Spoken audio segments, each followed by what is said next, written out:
BA part second year philosophy paper second logic. Welcome बच्चों। अभी तक हमने इस पेपर में थ्योरी पार्ट किया था।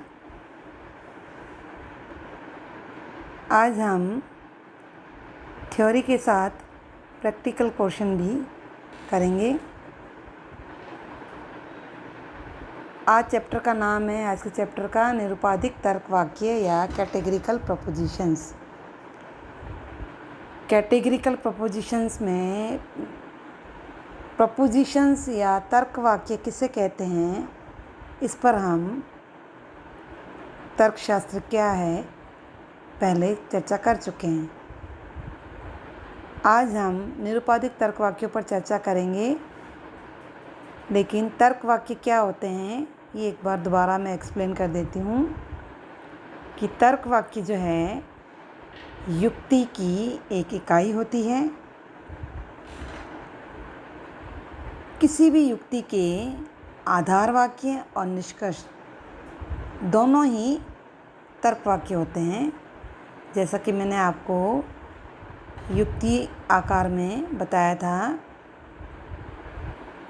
सभी तर्क वाक्य जो हैं वाक्य ही होते हैं, लेकिन उनमें जो शब्द प्रयुक्त किए जाते हैं वो सार्थक रूप से जुड़े रहते हैं। इसमें एक उद्देश्य होता है, एक विधेय होता है और एक संयोजक कैपुला होता है।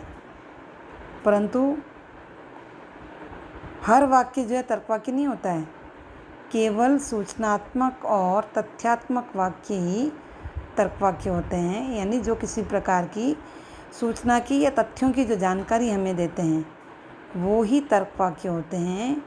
यानी तर्क वाक्यों में जो हम शब्द प्रयुक्त करते हैं, जिन पदों का हम प्रयोग करते हैं, उन पदों का कोई न कोई अर्थ होता है। जैसे सभी मनुष्य मरणशील हैं। अब इसमें सभी जो है ये वाक्य का परिमाण है। मनुष्य जो है वो सब्जेक्ट है यानी उद्देश्य है, और मरणशील जो है वो प्रेडिकेट शब्द है यानी विधेय है, और है शब्द जो है संयोजक है या कैपुला है। तो वाक्य के ये चार भाग होते हैं।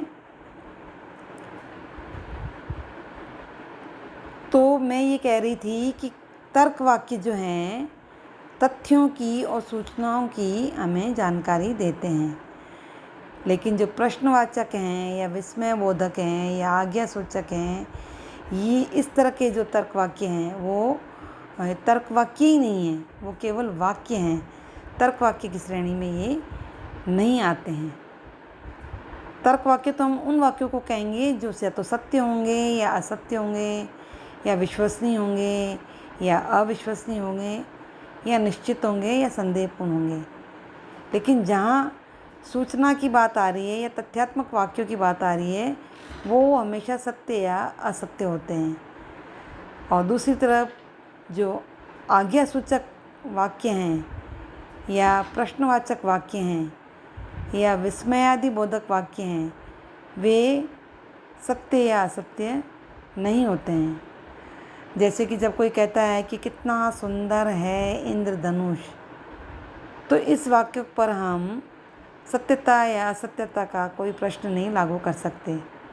कारण यह है कि यह वाक्य केवल किसी की भावनाओं को व्यक्त कर रहा है। उसी तरह से यदि पिता पुत्र को आदेश दे कि चलो जाओ टीवी बंद करो, तो इस वाक्य का भी कोई सत्यता मूल्य नहीं है।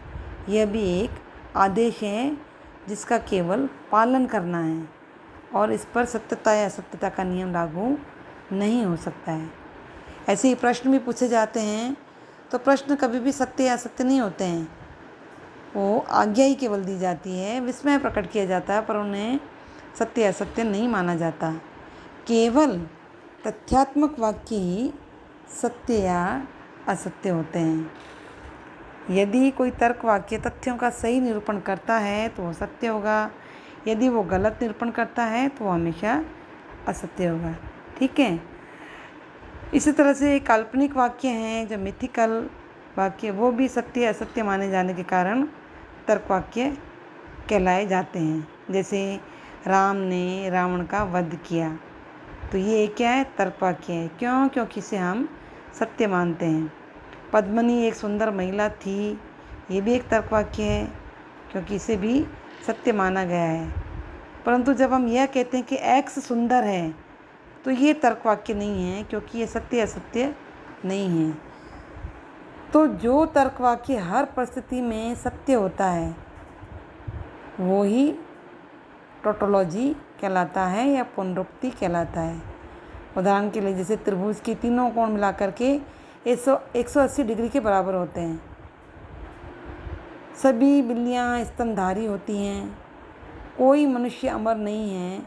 ये जितने भी वाक्य हैं ये पुनरुक्ति तर्क वाक्य हैं, यानी टोटोलॉजिकल वाक्य हैं। और ऐसे तर्क वाक्य हर परिस्थिति में मिथ्या या असत्य या व्याघाती तर्क वाक्य कहलाते हैं। ठीक है। तो जैसे सभी मनुष्य अमर हैं, सभी व्रत बहुभुज हैं, ये कॉन्ट्राडिक्टरी यानी आत्मव्याघाती तर्क वाक्य हैं क्योंकि सभी मनुष्य अमर थोड़ी होते हैं, ये सभी व्रत जो हैं वो बहुभुज वाले थोड़ी होंगे। तो जो आत्मव्याघाती तर्क वाक्य होते हैं वो हमेशा असत्य ही होंगे।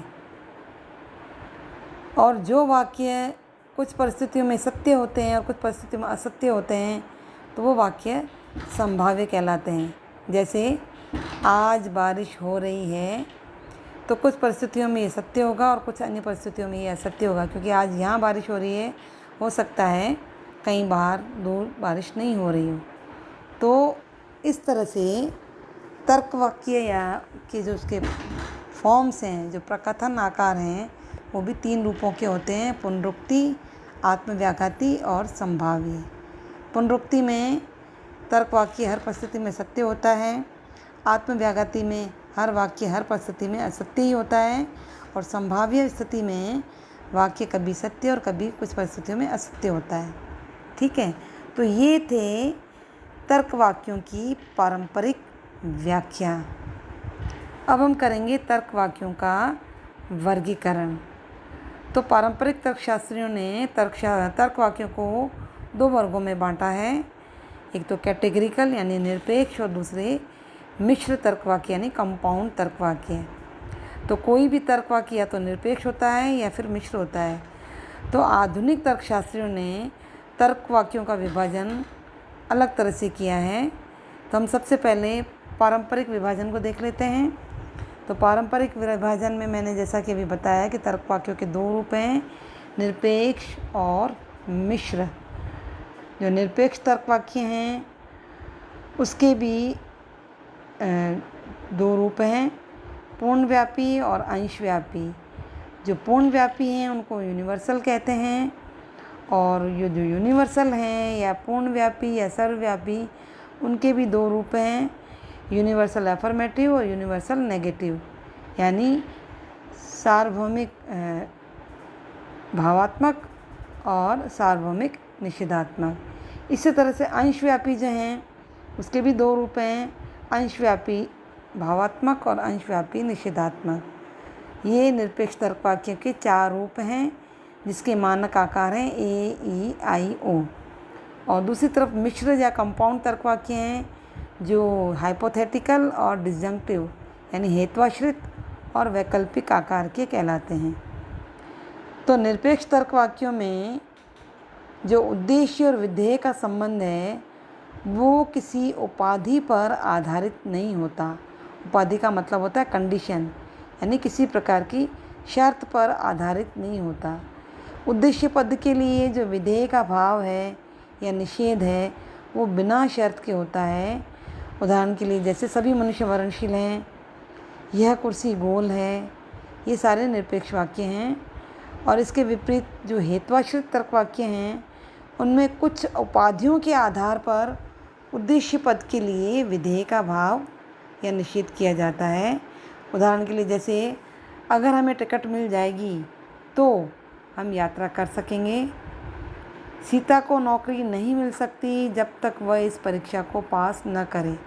तो इसमें देखो यदि तो यानी सशर्त वाक्य हैं, किसी न किसी प्रकार की शर्त रखी गई है।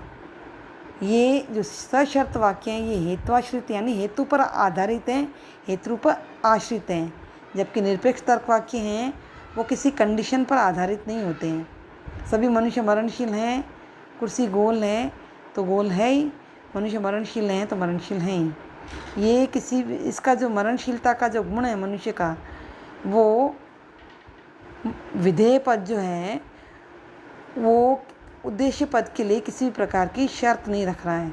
ठीक है, तो इस तरह से निरपेक्ष और मिश्र दो प्रकार के तर्क वाक्यों का विभाजन हुआ है। अरस्तु और दूसरे तर्कशास्त्रियों ने निरपेक्ष तर्क वाक्यों को भी 4 भागों में बांटा है, जैसा कि मैंने अभी आपको बताया। ए, ई, आई, ओ ये 4 इसके मानक आकार हैं। ए आकार का जो तर्क वाक्य है वो सार्वभौमिक सकारात्मक तर्क वाक्य है, जैसे सभी मनुष्य मरणशील हैं। तो इसमें जो मनुष्य शब्द है वो सब्जेक्ट है एस, मरणशील है वो पी प्रेडिकेट है, यानी सभी एस पी हैं। ये आकार का तर्क वाक्य है। दूसरा ई आकार का तर्क वाक्य है सार्वभौमिक निषेधात्मक, यानी कोई भी एस पी नहीं है या कोई मछली स्तनधारी नहीं है। ये ई आकार का तर्क वाक्य है, क्योंकि इसमें निषेध की बात आई है कि नहीं है। बात तो सभी की हो रही है, कोई भी ऐसे है जो पी नहीं है, यानी कोई का मतलब सभी मछलियों की बात आ रही है। तीसरा है आकार आई, जिसे हम अंशव्यापी तर्क वाक्य कहते हैं। जैसे कुछ मनुष्य बुद्धिमान हैं तो कुछ एस पी हैं, यानी मनुष्य जाति जो है उसमें कुछ मनुष्य जो है बुद्धिमान हैं। ये अंशव्यापी सकारात्मक तर्क वाक्य है, स्वीकार कर रहा है, कुछ मनुष्यों की बुद्धिमत्ता की बात स्वीकार कर रहा है। चौथा है अंशव्यापी निषेधात्मक, जिसका मानक आकार ओ है, कुछ विद्यार्थी मतदाता नहीं हैं, यानी कुछ एस जो है वो पी नहीं है। तो इस तरह से ये ए, ई, आई, ओ 4 प्रकार के मानक आकार हैं। पहले ए और ई सार्वभौमिक सकारात्मक और नकारात्मक हैं। आई और ओ अंशव्यापी सकारात्मक और नकारात्मक तर्क वाक्य हैं। इन सभी तर्क वाक्यों यानी ए, ई, आई, ओ का आकार जो है समान है। ये सभी उद्देश्य विधेय आकार में हैं, यानी सभी में सब्जेक्ट भी है और प्रेडिकेट फॉर्म भी है। तो पारंपरिक तर्कशास्त्रियों ने निरपेक्ष वाक्यों की इसी एक व्यवस्था को माना है, और वो कहते हैं कि किसी भी निरपेक्ष वाक्य के मुख्य रूप से 3 ही अंग होते हैं। एक उद्देश्य पद होता है, एक उसमें विधेय पद होता है और एक संयोजक होता है। ठीक है, जैसे सभी एस पी हैं में एस उद्देश्य पद है, पी विधेय पद है और है जो है संयोजक है। और एस और पी दोनों जो हैं संज्ञात्मक शब्द हैं जो क्लास को दर्शाते हैं, क्लास डिनोटिंग है। ठीक है, तो ये थे निरपेक्ष तर्क वाक्यों के 4 मानक आकार। इसका डिटेल जो है, नोट्स जो हैं वो PDF के माध्यम से मैं आपको सेंड कर रही हूँ। वीडियो आप सुन लेना और PDF को देख करके और ज़्यादा आपको समझ में आ जाएगा। कल इसको और अच्छे से एक्सप्लेन करूँगी। ओके बच्चों, थैंक यू।